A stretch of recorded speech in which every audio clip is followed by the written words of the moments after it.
naturellement. Alors mbokk yi ñu ngi fii ci aéroport international Blaise Diagne bu Diass ki nga xamante ni moo di njiitu réew bu Turquie moom la ñu fi xaarandi mu di Recep Tayyip Erdogan moom nag dina ànd ak ki nga xamante ni moo di soxna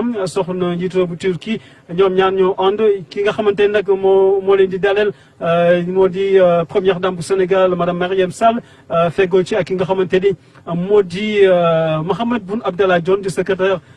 ministre d'État secrétaire général de la présidence de la République ñoom ñaar ñoo jiite délégation bi nga xamante ni mooy délégation bu Sénégal bi war a dalal ki nga xamante ni moo di président bu Turquie ndax ni ngeen ko xamee njiitu réew mi président de la République Macky Sall mu nga ca Berlin waaye nag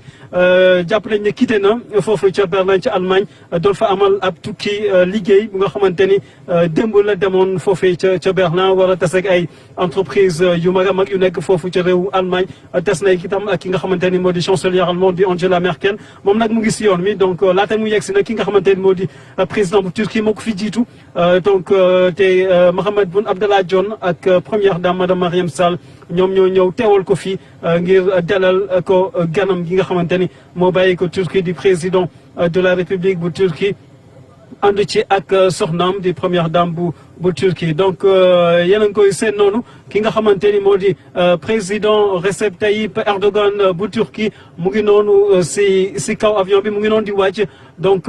gis ngeen ko mu ànd ci ak soxnaam soxna njiitu réew bu Turquie ñoom ñaar ñu ànd donc di wàcc ensemble ngir ñëw fekk si ñi nga xamante ne ñooy kilifa yi fi teewal njiitu réew mi président de la République Macky Sall ngir def li nga xamante ni mu aju ci ni ñu baaxoo di def saa su Sénégal di amee ab gan moo di teral leen tetagal leen sargal leen ndax nekk nañu ay ganu Sénégal te itam ganu Sénégal dafay rek dañ koy baaxoo di ko teral Emin Erdogan mooy ki nga xamante ni moo di première dame bu réewum Turquie moom mu si saafonte ki nga xamante ni moo di première dame bu Sénégal di soxna Marième Sall. Alors vous venez d'assister à l'arrivée du président de la République de Turquie accompagné de son épouse la première dame Emin Erdogan, le couple présidentiel turc donc qui est accueilli au pied de l'avion par la première dame du Sénégal madame Marième Sall et par également le ministre d'État secrétaire général de la présidence de la République Mahammed Boun Abdallah Dionne. Le président Erdogan est accompagné de plusieurs chefs d'entreprise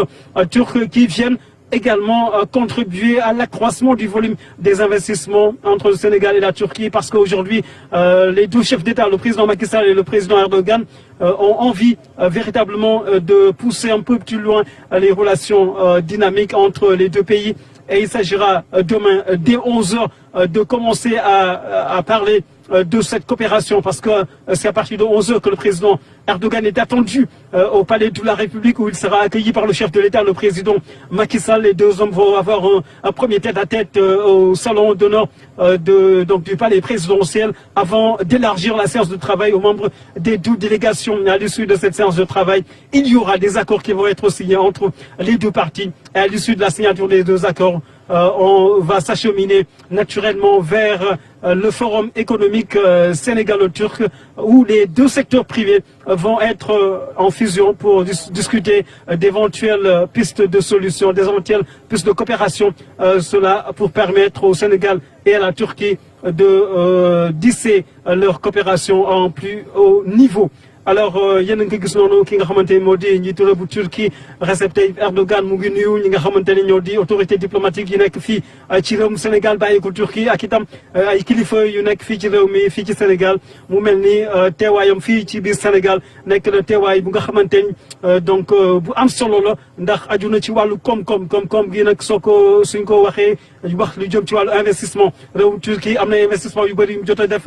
fii ci Sénégal waaye jamono ji li ñu gën a bëgg a def mooy yokku investissement yooyu ba li nga xamante ni moom lañ nam ci réew mi li nga xamante ni mooy lañ nam itam ci wàllu coopération bi diggante Sénégal ak Turquie mu mën a antu. Voilà donc l'arrivée du président de la République de Turquie ici au Sénégal, il n'y aura pas beaucoup de protocoles parce que il est descendu de l'avion, il salue les autorités diplomatiques et les personnalités venues représenter le président Macky Sall et il va dans un instant rejoindre sa limousine, la limousine présidentielle pour aller du côté du King Fahd Palace où il